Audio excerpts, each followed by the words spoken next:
Welcome back, ladies and gentlemen, to Pitch to Profit podcast. I am your host, Oliver Keane. Today we have a very special guest. I am joined by a 1991 Leyland DAF Cup Final winner for Birmingham City. He's also one of the youngest captains in Birmingham City history. A great Blue Nose with 172 appearances for the club. Ian Clarkson, thank you for joining the pod today. How are you doing, mate? All good, Ollie, mate. Thanks for asking me on. My absolute pleasure. We just established before recording the video that Wikipedia doesn't count all the appearances for players. It's absolute nonsense, Wikipedia. And anyone can write anything they want on it, can't they, sir? Yeah, not that this podcast does all its research on Wikipedia or anything, yeah. But Ian may have had to correct me on the numbers there before the show started. So Ian, I have an interesting little fact I want to open up for you. Just a small, tiny connection. For those that don't know, Birmingham City beat Tranmere Rovers 3-2 in the 1991 Leyland DAF Cup Final, which is one of my dad's favourite games as a Blue Nose. John Gayle scored a bicycle kick for the winner, which many describe as the one of the greatest goals of Wembley. Ian Clarkson put the cross in for John Gayle to get that goal. And my dad sold John Gayle his first house in Birmingham as a Birmingham City player. So I like that. Where was this house? Oh, God, I can't remember. But I met John last year and I told him and he remembered my dad and we got a photo together. It probably would have been somewhere like King's Heath, I think, with her Gayle. Somewhere around that neck of the woods, I think. But yeah, I think it was King's Heath, yeah. Fantastic day. And, and Gayle is a top lad. So what was that experience like for you, that final? It was amazing, really. Obviously, I was 20 years of age, and you've got to realise that it was just a different time. There was no sort of telephones, but no mobile phones. Obviously, there was telephones, but there was no mobiles back in the day. And obviously, qualified for the final for Wembley. First time the club had got there in 35 years, and it just went absolutely crackers. I was 20. My home phone was going off all the time. There were people on, can we have tickets? Can we have this? Can we have that? So the build-up was really, really, really lively. Great fun.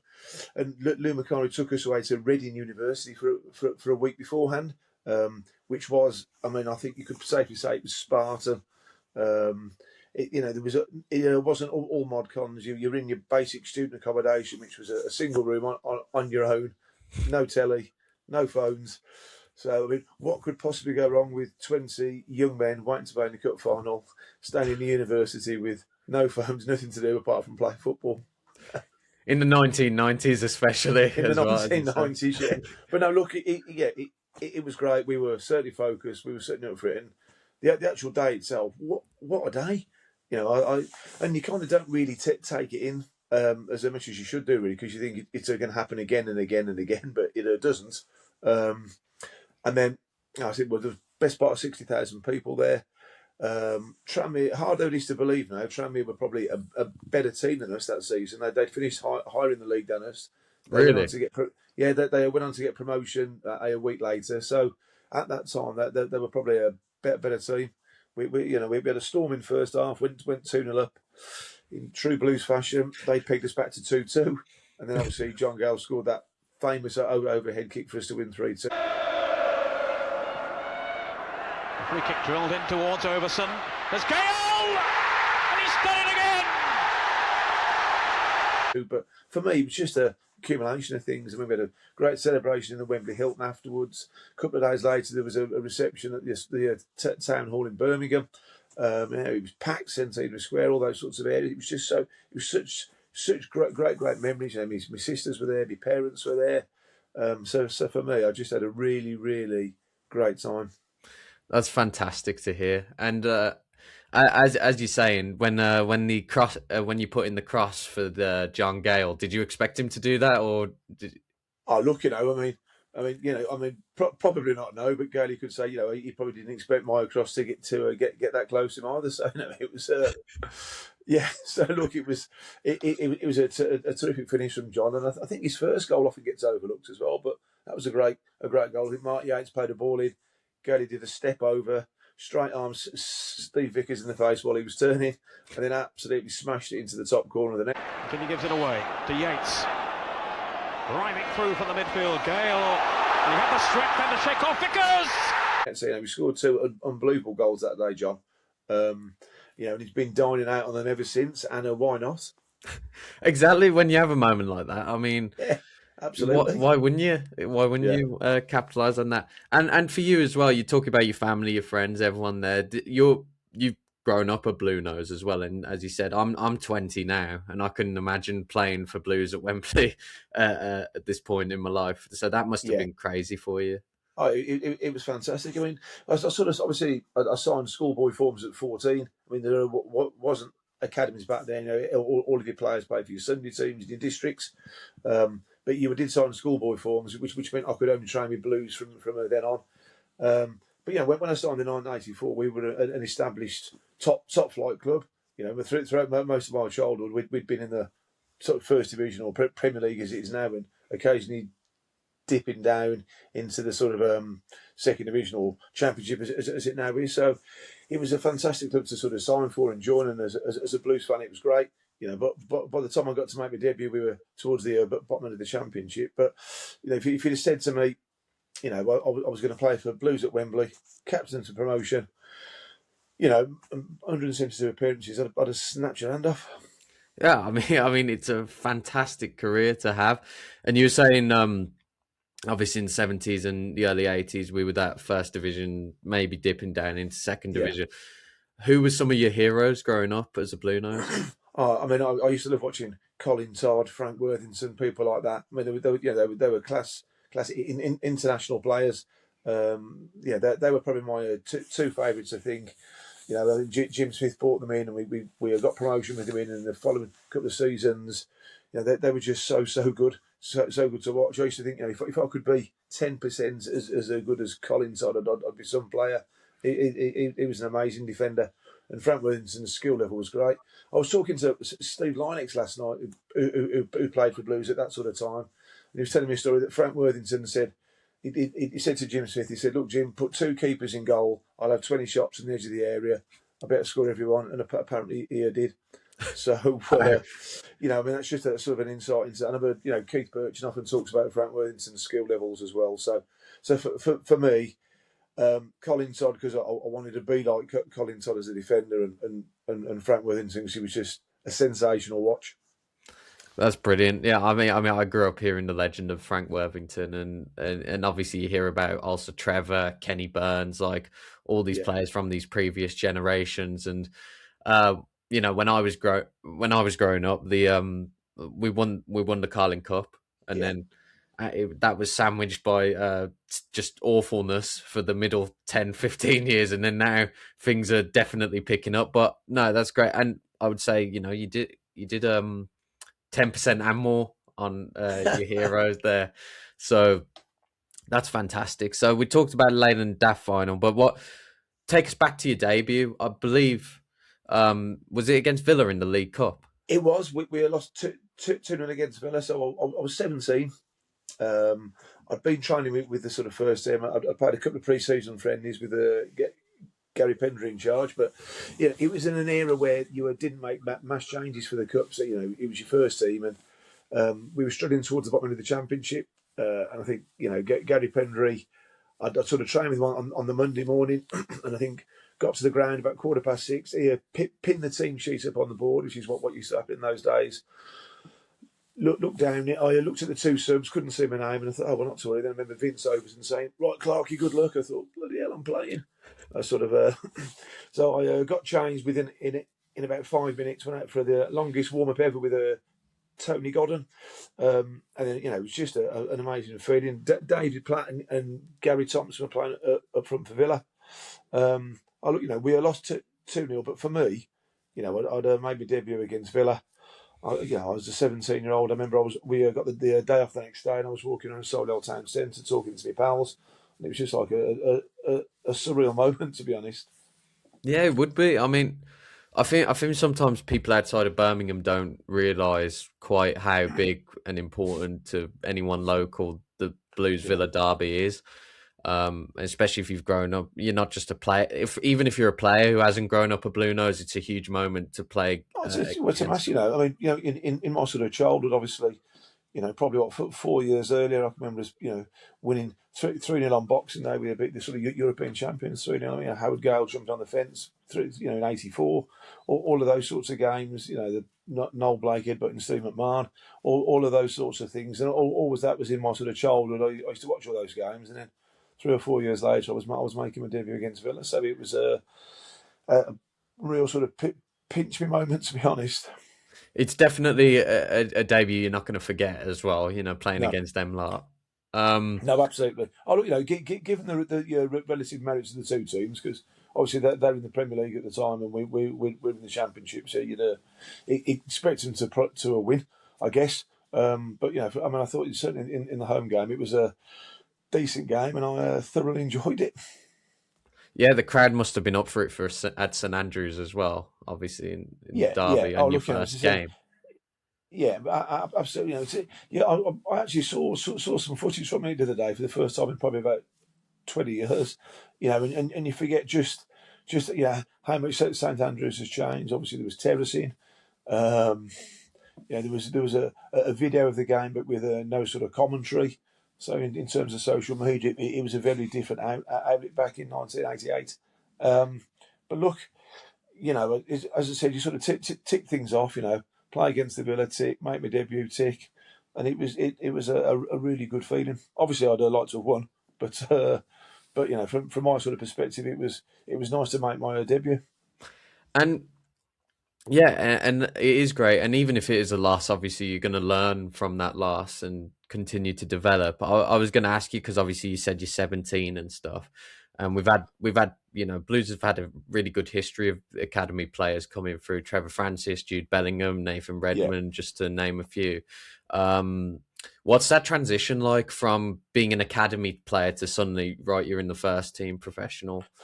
Oh, well, if you look at that era, obviously the club was struggling financially, and you had myself, Simon Sturridge, Paul Tate, John Frayne, sort of Dean Pear maybe as well. Yes, there was probably 5 or 6 of us who all came through in that era and went on to play 100 plus games. I'd have thought for the club. It's a difficult transition. I think you'll find there's lots of players who are.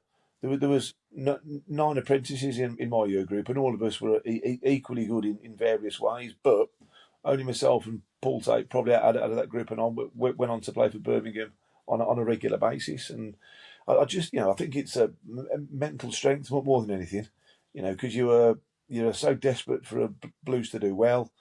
But in that era, or like in any era, if you lose, you weren't going on social media. You were going to the pubs and clubs in sort of Birmingham and Solihull. So what was happening was, you might get stick and you might get grief, and everything's analysed, isn't it, to the nth degree. And I think anyone can play maybe 1 or 2 games for a club, but then we know when you're playing 100 plus, obviously there's going to be good games. There's going to be not so good games. But look, it's an amazing experience. Obviously, as I said, I went from watching the club to within about 2 or 3 years, I was training with people who I'd watched on the terraces 2 or 3 years earlier. So it takes you 2 or 3 weeks to get used to that, I think. But when you get used to it, it's a fantastic feeling. It's a feeling of real sort of pride. Yeah, 100%. We're proud Brummies, and to get to represent the true club of Birmingham is a great experience. And I thought that was interesting point you saying about everything kind of being micro-analysed, and nothing is under the radar now with social media and cameras and everything. How do you think you would have coped if you're a player now? Would it have been any different for you? I mean, that's a really good question. I mean, it's really hard to compare eras, isn't it? I mean, I'm sure I'd have coped fine, I guess, because it's the same sort of thing, isn't it? You still got Birmingham City fans at home wanting you to win and do well. And if you're not winning and do well, they still pay the cash, and they're going to let you know that. So, look, from my perspective, I mean, I'd have loved it. I mean, the pitches are much nicer now.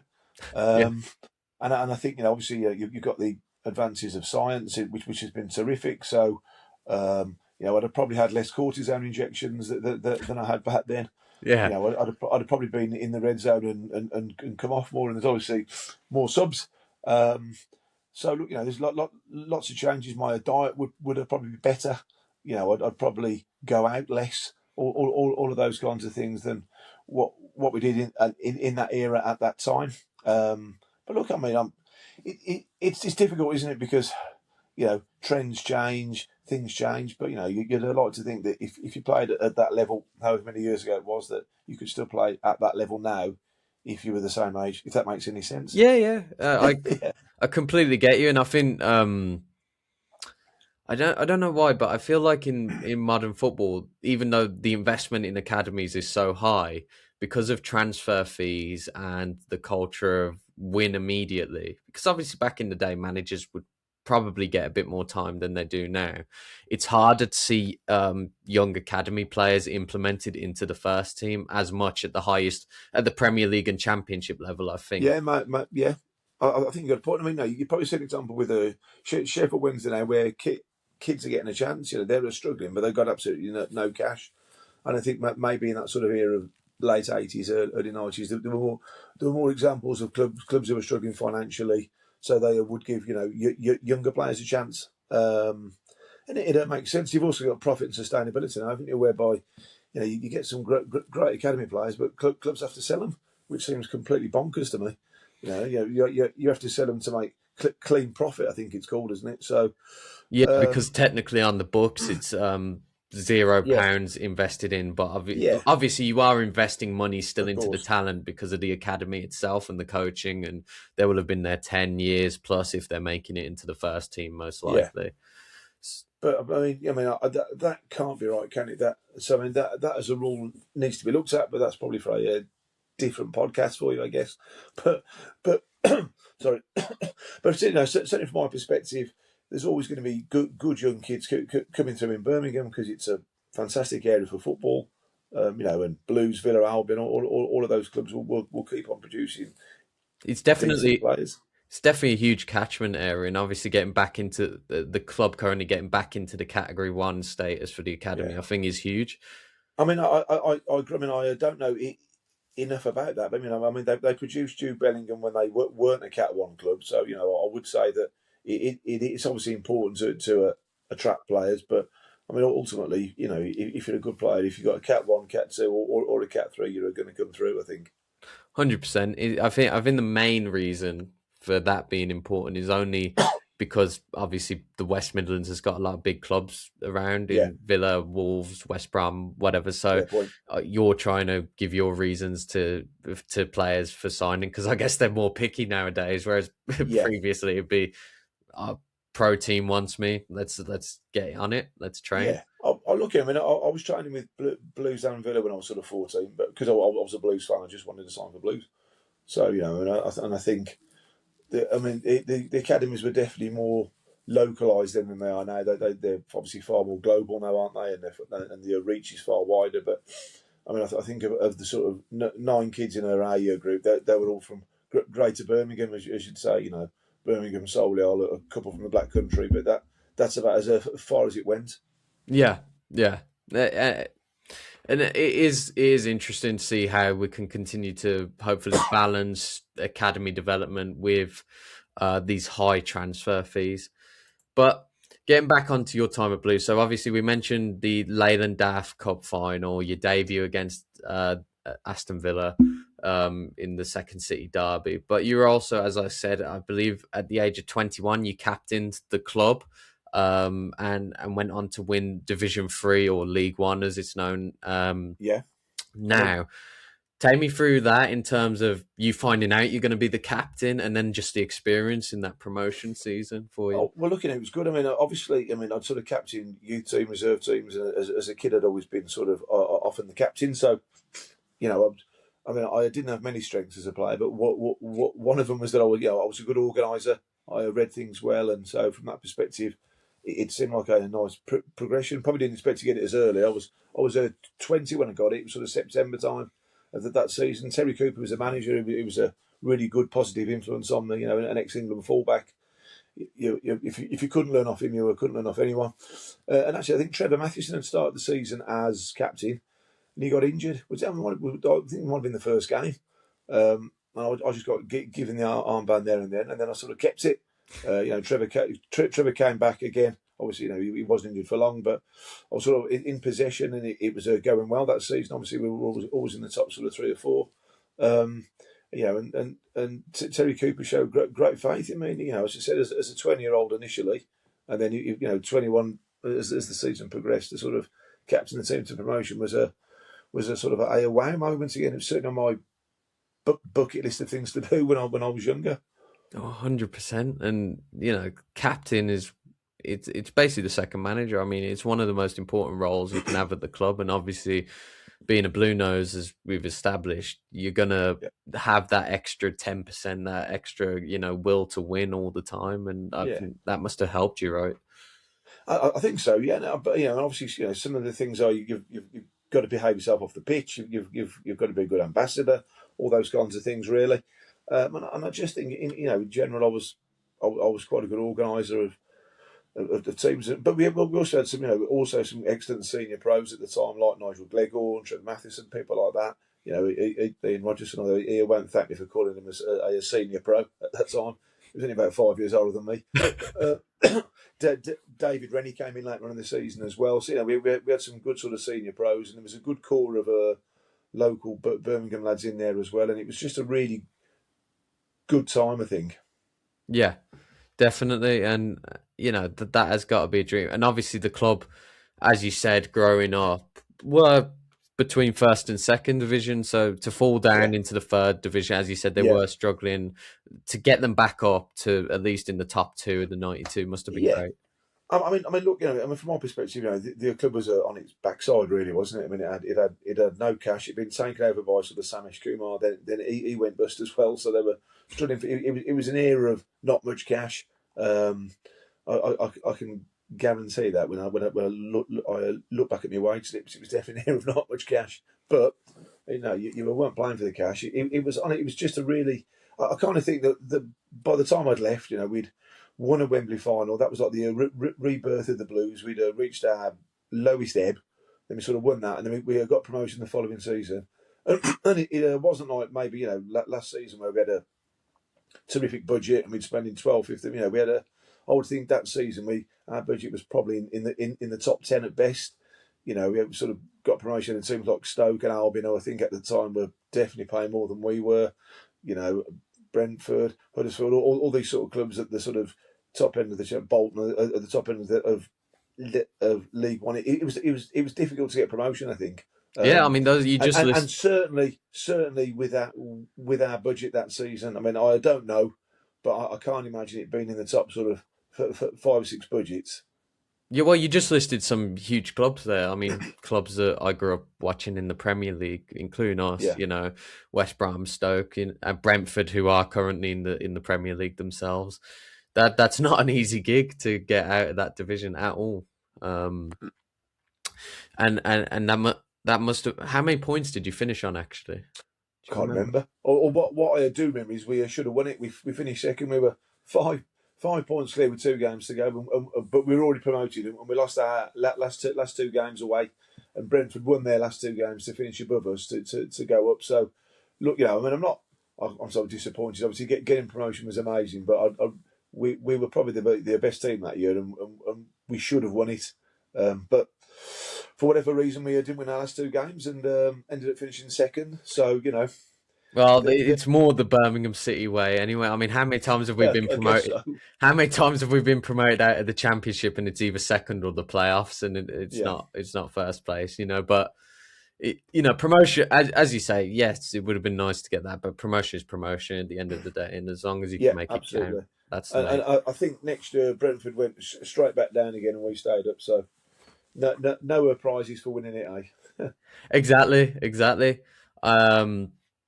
So after you had a great long career at Blues, you make the move to Stoke City under Lou Macari, I believe it was. Well, how did that come about, and what was that feeling for you leaving the club? Oh, well, I mean, I think I've been at Blues probably since I was about 14, really. But obviously, watching them for years. So I've been there best part of 9 or 10 years. I was 22 or 23, I think. I might have been 23. But I hadn't signed a contract. I was out of contract. I was on what you call a week-to-week contract. The start of that season, I'd spoken to Terry Cooper, and he'd made it fairly clear that I certainly wasn't going to start that season, which was fine. So, but they wanted a transfer fee for me, so there was something back then you just sort of signed a week-to-week contract. So I was training with the club, and we played Stoke in an Anglo-Italian cup game back in the day, as it was. I know Birmingham v Stoke in the Anglo-Italian, extremely cosmopolitan. And then I played him, and Terry made quite a few changes. So he was basically a sort of second team for the night, but played Stoke beat us 2-0, and I saw Lou Macari. This was bear in mind this was an era of not many people had agents back in those days. I remember having a chat with Lou after the game in the tunnel. He said, "What are you doing?" I said, "Not a fat lot, And he said, "Do you want to come and sign for us?" And I said, "Yes, please." It was simple as that, really. Then I think he rang up Terry the next day. I went in to see Coops, and it was just they were haggling over some kind of money. I mean, it was only 56. It was only 50 grand anyway, I think. But I think Blues wanted some, Stoke didn't want to pay, as you can imagine. But anyway, cut a long story short, yes, I ended up signing for them about a couple of days later. And then I had three nice years there in the Championship. But I mean, it's one of those things. Obviously, I played for Blues. I love playing for Blues. It's still my club. I watch Blues. But my whole life has been rather than watching, playing. Worked at the academy for a short while. Played for the Blues Old Boys, so I've been inextricably linked with Blues for all of my life, really. But sometimes it's time to move, and I got the vibe then that it was a good time to move, and actually sometimes going to play for somebody else other than your hometown club can make you a better player, I think. 100%. And Stoke are not a small club at all. It's a good club to transfer to. What was your experience like there once you made the move? Oh no, it was great. I mean, it is very, very similar to a Blues. I'd say Stoke is a very sort of gritty, what you'd call a working class club. Very, very similar to Blues. No nonsense fans. They wanted to turn up, put a shift in, and if you do that, they'll forgive you most things. But look, I had a fantastic time there. Nice people. Played best part of 100 games almost for Stoke. We got to the sort of the Championship playoffs. Lost against Leicester. I think with the Leicester went up with Steve Claridge. So look, we had some good players, good times, and it was just and it was nice. I ended up moving to Stone in the end, but I remember about a season and a half I was commuting from Birmingham to Stoke, and it was actually sometimes it was quite nice. You'd sort of play for Stoke then on a Saturday, get back to Birmingham, go out in Birmingham, and no one really cared what the score was in Birmingham, so you could get There's less eyes on you. There was a bit less pressure on me. So, but look, it was I mean, I loved all of my career, but playing for Stoke was a really, really good club to play for. Yeah, definitely a big club. And you were saying you lost to Leicester in the playoffs at the time. Yeah. That was Martin O'Neill's Leicester, I believe. That's right. Well, we'd have beaten them twice in the league. Then we drew at their place 0-0. Then they won at Stoke 1-0 in the second leg, which was a Potsy. I mean, I'm sure. Graham Potter's gone to much bigger and better things, but he missed a sitter at Leicester. I'm sure he'll be happy for me to mention that. And that was a goalless draw. And then obviously, then that they deservedly won the second leg 1-0. And Gary Parker, the ex-Villa player, scored for them. But there you go. But I had nothing but. I had a great time at Stoke. It was fun times at a good sort of club. It's funny how football keeps evolving and changing as well. Because you mentioned obviously we mentioned Martin O'Neill, who's currently the manager at Celtic, coming out of retirement. They had a brief stint where they brought him back, and then they got a new manager, sacked him, and brought Martin O'Neill back, and suddenly they're winning. And then you mentioned Graham Potter, who's been the Chelsea manager, West Ham manager, and now he's the Sweden national team manager. But you don't expect that when you're playing that game in the 90s. That's it. So, when I was driving down the M6 with Potsy most mornings, I didn't think he'd end up being the Sweden manager. No, but fair play to him. He's a fantastic lad. A local lad as well. He's from Shirley, but a nice bloke. But yeah. I don't imagine any of the people you play with are ever going to go on and be managers. No, it is interesting. And Just out of curiosity, did you ever think about going down that route as well of coaching? And well, you have coached, but management as well. Yeah.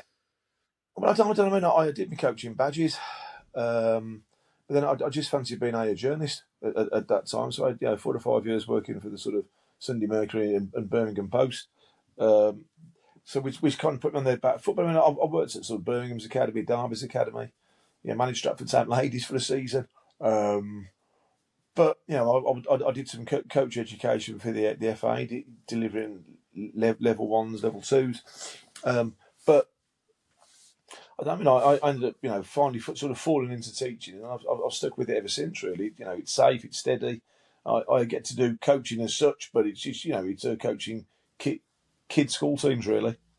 Yeah, and that's what it's all about. It's about the community and some of these lads you're coaching and some of the girls, and they could go on to be players for Birmingham or Villa or West Brom. You never know, whoever. Yeah, but I mean, for me, it's just about. It's going to sound quite corny and cliche, but it's true. It's just about getting people interested in it. So, if I coach 100 kids and by the age of 30, 80 of them are still playing, whether it's Power League, Sunday football, anything really. I mean, as long as they're still interested in football, or they might have gone on to be analysts or sports scientists or coaching, then as long as they're doing something, then that for me is fantastic. Yeah, everyone finds their love and their path for football in some way or another. It doesn't always have to be playing, but it's great. It's a great game, isn't it? It's the national game. It's a terrific game. Yeah, it is the beautiful game. It is the beautiful game. So I was just going to ask you, so obviously we talked about Blues history. You're one of the youngest captains at the club. You've been to a Wembley final. We were at a Wembley final last year for the same competition as well. Yeah. What's your thoughts on Blues since Knighthead have taken over and the change you've seen at the club since then? It's unbelievable. I mean, Tom Wagner is probably the most charismatic, best chairman I've ever seen at the club, and the investment that they've put in as an organisation. Jeremy Dale does a magnificent job as a CEO as well. I just think the club is on an upward curve. I go there now to most home games, and there's just a real feel. Look at the crowds we're getting. We're almost sold out every single week. The potential is there, but behind the scenes, everything looks top class. And they've invested in the team. I mean, in the transfer window we just bought a Danish striker for over 6 million, a winger for over sort of 6 million. And we got 4 or 5 more players in, and it seems to me that just when you think, cool, they've strengthened, they go again and they strengthen again. So I could only see the club going in one direction, and hopefully, be back like when I was a kid, and watching Blues in the sort of 70s and 80s, we were always in the top flight. Hopefully we can get back to being in the top flight again. I think that's where the club should be. And as you say, I think we did have a fantastic January window. As you mentioned, Priska and Osman and John Solis and all of the signing Patrick Roberts permanently, Jonathan Panzo. We've reinforced on an already pretty good squad to push forward. And whether that's this season or, set for next season. And I think Chris Davis has done a great job as well. But yeah, it's different. Even from when I was a kid, and we got relegated from the Premier League. You're only 20 now. Well, I know. But when I was younger, and we had Lee Clark, and then we had Gary Rowett and Zola, and all this, and the crowds were, for one reason or another, not like it is now. And this wasn't just in the Championship this year. This is in League One. Last year we were selling out quite regularly as well. And I mean, I've been watching Blues many, many years, and I think we've had 39 home league games in the Chris Davis, and we've lost one. I mean, that is unheard of, isn't it? I'm going to St Andrews every week now, thinking, well, we're not going to lose. So and anything else is. Whereas there's many years I've been going thinking, blimey, I don't fancy our chances much today. Whereas now there's a real feel good positivity, and it is a fortress. Since the beginning of last season, I saw this last night. Blues have the best home record in the 92. Brilliant. Yeah, I mean, I couldn't believe it, and we probably should have won last night, but I'll certainly take being disappointed with a goalless draw home to Albion rather than some of the results we've had over the past decade. Yeah, I remember times I would have killed for a goalless draw in a derby, so it's different certainly. Absolutely, and Just, long may it continue. and just to finish off, Ian, and really appreciate your time. What is some of your favourite moments? Some of your favourite players you've played with in your great career for Blues and I Stoke? mean, is this? I'm assuming we're talking about Birmingham here. Yeah, yeah, Yeah, of course. Well, I mean, obviously, the Leyland DAF Cup Final springs to mind, doesn't it? Because I mean, just for the fact that I played at Wembley with her Blues and her won, and some of the people, like Simon Sturridge was a really underrated player. Clarkson's long ball as Sturridge goes chasing through, and there's a goal from Sturridge. Yeah. Good player, Sturridge. So obviously, his nephew Daniel is far more famous than him, but Simon he had some great ability as a striker. Nigel Gleghorn was really consistent, and then I went on to play with him at Stoke, where I think he was even better at Stoke. So again, yes, a really good player. In terms of natural ability, I would say Steve Whitten was up there for me at Birmingham City. You may or may not have heard of him, but he had some unbelievable ability. He did like a night out as well, Whit, but he was an incredibly good player. I don't think who else. There were lots of people who had a sort of an impact, but for me, just playing for the club I supported for that length of time was like a dream come true. People can't take it away from you, can they? And as you get older and start looking back on it, you do appreciate it more and more. That I was incredibly fortunate to play for Birmingham City at St Andrews. And it's just whatever era that was. No one's going to look back and say, "Wow, that was a glamorous era." We weren't at the top of the Premier League, but I was there at that time and played, and that's all you can do, really. Yeah, and it's fantastic, and very grateful to have you on. I'll just ask you one last thing. Obviously, as a local lad who made it for his club through the academy, all of that, what's one piece of advice you'd give to any of the kids or teenagers training now, looking to do the same thing? Give it your best shot. Don't think. Dedicate yourself as best as you can. Give it your best shot and just enjoy every single minute. And enjoy every minute. And but you've got to be resilient and strong. I know it's a kinder society now. I think it's a more caring society now. But you've still got to accept that sometimes if you play football, you are going to get absolute pelters, whether that be from the crowd, whether that be from your teammates, whether that be from your coach. And I think you've got to come through that. And if you can come through that and just embrace it, enjoy it, because it's a short career, but it's fantastic fun. Yeah, and that's a great piece of advice to end on. And one just last thing I'll say from the show from myself, I saw this morning Tom Wagner, chairman of Blues, who you mentioned, unfortunately had a stroke, but he's currently in recovery.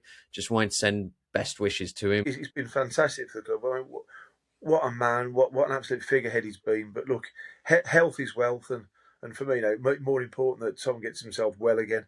Takes the appropriate period of rest and just looks after himself, and hopefully, we can see his infectious energy, around St Andrews soon. But for me, get well soon, Tom, and take time to take care of yourself.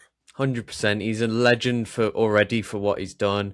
He's going to continue to do great things, but make sure look after yourself. And everyone associated with Birmingham City appreciates you. You're a top man.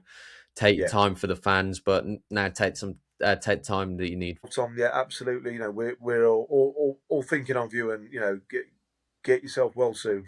Well, to Tom and to yourself, Ian, keep right on. Ian Clarkson, an absolute gentleman, a Blues legend, former skipper. Thank you for coming on Pitch to Profit. I really appreciate it. Cheers, Ollie. Keep right on. And if you like this video, please like, share, and subscribe, and we really appreciate it. Take care. Cheers, Ollie.